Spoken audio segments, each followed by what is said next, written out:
ಎಲ್ಲರಿಗೂ ನಮಸ್ಕಾರ ವೀಕ್ಷಕರೇ. ನಾಳೆ ಏಪ್ರಿಲ್ 27 ಬಹಳ ಭಯಂಕರವಾಗಿರುವಂತಹ ಅಕ್ಷಯ ಅಮಾವಾಸ್ಯೆ. ನಾಳೆ ಒಂದು ಅಮಾವಾಸ್ಯೆಯಿಂದ ಸೂರ್ಯದೇವನ ಆಶೀರ್ವಾದ ಈ ರಾಶಿಯವರಿಗೆ ಅತ್ಯುತ್ತಮ ಜೀವನದಲ್ಲಿ ಒಂದು ಪ್ರತಿಫಲವನ್ನು ನೀಡುತ್ತದೆ. ಗ್ರಹಗಳ ಚಲನೆ ಮನುಷ್ಯನ ಜೀವನದ ಮೇಲೆ ಪರಿಣಾಮವನ್ನು ಬೀರುತ್ತದೆ ಎಂದು ಜ್ಯೋತಿಷ ಶಾಸ್ತ್ರ ಹೇಳುತ್ತದೆ. ಮುಂದಿನ ಕೆಲವು ದಿನಗಳಲ್ಲಿ ಬುಧ ಮತ್ತು ಸೂರ್ಯನ ಸಂಯೋಜನೆಯು ಈ ರಾಶಿ ಚಕ್ರ ಚಿಹ್ನೆಗಳಿಗೆ ಅದೃಷ್ಟವನ್ನು ತಂದುಕೊಡುತ್ತದೆ. ಈ ಒಂದು ಭಯಂಕರವಾದ ಅಮಾವಾಸ್ಯೆ ಮುಗಿದ ನಂತರ ಈ ರಾಶಿಯಲ್ಲಿರುವಂತಹ ವ್ಯಕ್ತಿಗಳಿಗೆ ಸೂರ್ಯನ ಸಂಪೂರ್ಣವಾದ ಆಶೀರ್ವಾದ ಅನುಗ್ರಹ ದೊರೆಯುತ್ತದೆ. ಇದರಿಂದಾಗಿ ಈ ರಾಶಿಯವರಿಗೆ ಅದ್ಭುತ ಯೋಗಗಳು ಪ್ರಾರಂಭವಾಗುತ್ತದೆ. ಈ ಒಂದು ಶಕ್ತಿಯುತವಾದ ಅಮಾವಾಸ್ಯೆಯಿಂದ ಎಲ್ಲ ರಾಶಿಚಕ್ರ ಚಿಹ್ನೆಗಳ ಮೇಲೆ ಪರಿಣಾಮ ಬೀರುತ್ತದೆ. ಆದರೆ ಕೆಲವು ರಾಶಿಚಕ್ರ ಚಿಹ್ನೆಗಳು ಅದೃಷ್ಟವನ್ನು ಪಡೆದುಕೊಳ್ಳುತ್ತವೆ. ಅದೃಷ್ಟವಂತ ರಾಶಿಗಳು ಯಾವೆಲ್ಲ ರೀತಿಯ ಲಾಭವನ್ನ ಈ ಒಂದು ವೈಶಾಖ ಅಮಾವಾಸ್ಯೆಯ ನಂತರ ಪಡೆದುಕೊಳ್ಳುತ್ತಾರೆ ಎಂದು ತಿಳಿದುಕೊಳ್ಳೋಣ ಬನ್ನಿ. ಅದಕ್ಕೂ ಮುನ್ನ ನೀವು ಕೂಡ ಸೂರ್ಯದೇವರ ಭಕ್ತರಾಗಿದ್ದಲ್ಲಿ ಈ ವಿಡಿಯೋಗೆ ಒಂದು ಲೈಕ್ ಕೊಟ್ಟು ತಪ್ಪದೇ ನಮ್ಮ ಚಾನೆಲ್ನ ಸಬ್ಸ್ಕ್ರೈಬ್ ಮಾಡಿ, ಹಾಗೆ ಪಕ್ಕದಲ್ಲಿ ಇರುವಂತಹ ಬೆಲ್ ಐಕನ್ನ ಪ್ರೆಸ್ ಮಾಡಿ. ಓಂ ಶ್ರೀ ಅಷ್ಟಮಂಗಳ ಜ್ಯೋತಿಷ್ಯ ಪೀಠ ಪಂಡಿತ್ ಶ್ರೀ ಸುದರ್ಶನ್ ಜೋಶಿ. ನಿಮ್ಮ ಜೀವನದ ಸಮಸ್ಯೆಗಳಾದ ವಿದ್ಯಾಭ್ಯಾಸದಲ್ಲಿ ತೊಂದರೆ, ಆರೋಗ್ಯ ಸಮಸ್ಯೆ, ಹಣಕಾಸಿನಲ್ಲಿ ತೊಂದರೆ, ಅತ್ತೆ ಸೊಸೆ ಕಿರಿಕಿರಿ, ಶತ್ರುನಾಶ, ಪ್ರೀತಿಯಲ್ಲಿ ನಂಬಿ ಮೋಸ, ಮಾಟ ಮಂತ್ರದಲ್ಲಿ ತೊಂದರೆ, ಸ್ತ್ರೀ ಪುರುಷ ವಶೀಕರಣ, ಕೋರ್ಟ್ ಕೇಸ್, ಇನ್ನು ನಿಮ್ಮ ಜೀವನದ ಅನೇಕ ಗುಪ್ತ ಸಮಸ್ಯೆಗಳಿಗೆ ಎಲ್ಲಿದೆ ಶಾಶ್ವತ ಪರಿಹಾರ. ಕೇವಲ ಒಂದೇ ದಿನದಲ್ಲಿ ಪರಿಹಾರ ಶತಸಿದ್ಧ. ಈಗಲೇ ಕರೆ ಮಾಡಿ. Mobile number 9591430662. ಹೌದು, ಈ ರಾಶಿಯಲ್ಲಿರುವಂತಹ ವ್ಯಕ್ತಿಗಳಿಗೆ ನಾಳೆಯಿಂದ ಸೂರ್ಯನ ಆಶೀರ್ವಾದ ಇರುವುದರಿಂದ ವಿವಿಧವಾದ ಅನೇಕ ರೀತಿಯ ಹಣವನ್ನು ಗಳಿಸುವ ಅವಕಾಶಗಳನ್ನು ಪಡೆದುಕೊಳ್ಳಬಹುದು. ಸೂರ್ಯನ ಆಶೀರ್ವಾದ ಮತ್ತು ಆತ್ಮವಿಶ್ವಾಸವನ್ನು ಪಡೆಯುತ್ತೀರಿ. ಸಂಪತ್ತನ್ನು ಹೆಚ್ಚಿಸಲು ಹೊಸ ಅವಕಾಶಗಳನ್ನು ಪಡೆದುಕೊಳ್ಳಬಹುದು. ನಾಳೆಯ ಒಂದು ಅಮಾವಾಸ್ಯೆಯಿಂದ ನಿಮ್ಮ ರಾಶಿಚಕ್ರ ಚಿಹ್ನೆಯ 2ನೇ ಮನೆಯಲ್ಲಿ ಉತ್ತಮವಾದ ಒಂದು ಯೋಗ ಶುರುವಾಗುತ್ತದೆ. ಇದರಿಂದಾಗಿ ಹಠಾತ್ ಆಗಿ ಆರ್ಥಿಕ ಲಾಭಗಳ ಅವಕಾಶಗಳಿವೆ. ಕಚೇರಿಯಲ್ಲಿ ಹೊಸ ಜವಾಬ್ದಾರಿಗಳು ನಿಮಗೆ ಪ್ರಗತಿಯನ್ನು ನೀಡುತ್ತದೆ. ಇತರರು ನಿಮ್ಮ ಬಗ್ಗೆ ಗೌರವವನ್ನು ಹೆಚ್ಚಿಸುತ್ತಾರೆ.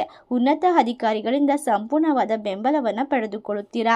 ಸೂರ್ಯದೇವನ ಆಶೀರ್ವಾದ ಈ ಒಂದು ಅಮಾವಾಸ್ಯೆಯಿಂದ ನಿಮಗೆ ದೊರೆಯುತ್ತಿರುವುದರಿಂದ ಬುಧಾದಿತ್ಯ ರಾಜಯೋಗವನ್ನು ಪಡೆದುಕೊಳ್ಳಬಹುದು. ಆದಾಯದಲ್ಲಿ ಹೆಚ್ಚಳ, ಹಣ ಲಾಭ, ವಿದೇಶಕ್ಕೆ ಹೋಗುವ ಅವಕಾಶಗಳು ಹೆಚ್ಚಿಗೆ ಬರುತ್ತವೆ. ಉತ್ತಮ ಪರಿಸ್ಥಿತಿಗಳು ಇರುತ್ತದೆ. ವಿದ್ಯಾರ್ಥಿಗಳು ಶೈಕ್ಷಣಿಕವಾಗಿ ಉತ್ತಮ ಸಾಧನೆಯನ್ನ ಮಾಡುತ್ತೀರಾ. ಹೊಸ ಯೋಜನೆಗಳು ನಿಮಗೆ ಪ್ರಗತಿಯನ್ನು ತಂದುಕೊಡುತ್ತದೆ. ಈ ರಾಶಿಯಲ್ಲಿರುವಂತಹ ವ್ಯಕ್ತಿಗಳಿಗೆ ಇನ್ನು ಮುಂದಿನ ಹಲವಾರು ದಿನಗಳವರೆಗೂ ಕೂಡ ಅದೃಷ್ಟದ ದಿನ ಎಂದು ಹೇಳಿದರೆ ತಪ್ಪಾಗಲಾರದು. ನೀವು ಮಾಡುವಂತಹ ಕೆಲಸ ಕಾರ್ಯದಲ್ಲಿ ಇರುವಂತಹ ಸಂಪೂರ್ಣವಾದ ಕಷ್ಟಗಳು ದೂರವಾಗುತ್ತದೆ. ಎಲ್ಲ ರೀತಿಯ ಒಂದು ಹಣಕಾಸಿನ ಪರಿಸ್ಥಿತಿಯನ್ನು ಕೂಡ ದೂರ ಮಾಡಿಕೊಳ್ಳುತ್ತೀರಾ. ಈ ಒಂದು ಸಮಯದಲ್ಲಿ ಮುಟ್ಟಿದ್ದೆಲ್ಲ ಬಂಗಾರ ಎಂದು ಹೇಳಿದರೆ ತಪ್ಪಾಗಲಾರದು. ಹಲವಾರು ರೀತಿಯ ಲಾಭ ಹಾಗೂ ಗೋಲ್ಡನ್ ಟೈಮ್ ಶುರುವಾಗುತ್ತದೆ.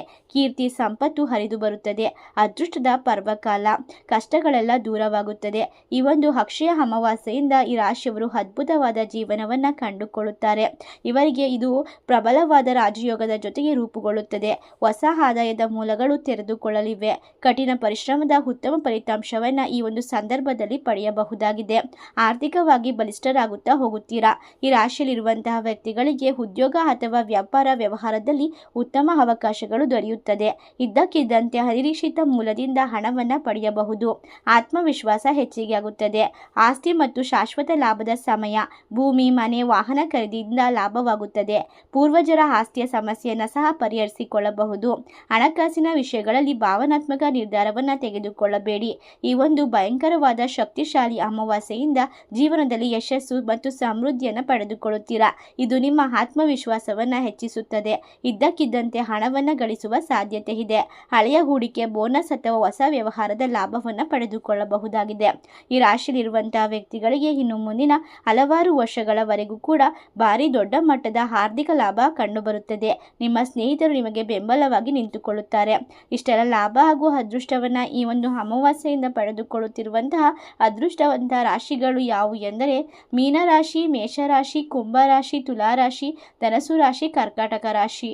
ಈ ರಾಶಿಗಳಲ್ಲಿ ನಿಮ್ಮ ರಾಶಿ ಇದ್ದರೂ ಇಲ್ಲದಿದ್ದರೂ ಭಕ್ತಿಯಿಂದ ಓಂ ಸೂರ್ಯದೇವಾಯ ನಮಃ ಎಂದು ಕಮೆಂಟ್ ಮಾಡಿ. ವಿಡಿಯೋಗೆ ಒಂದು ಲೈಕ್ ಕೊಟ್ಟು ಎಲ್ಲ ಕಡೆ ಶೇರ್ ಮಾಡಿ. ಧನ್ಯವಾದಗಳು.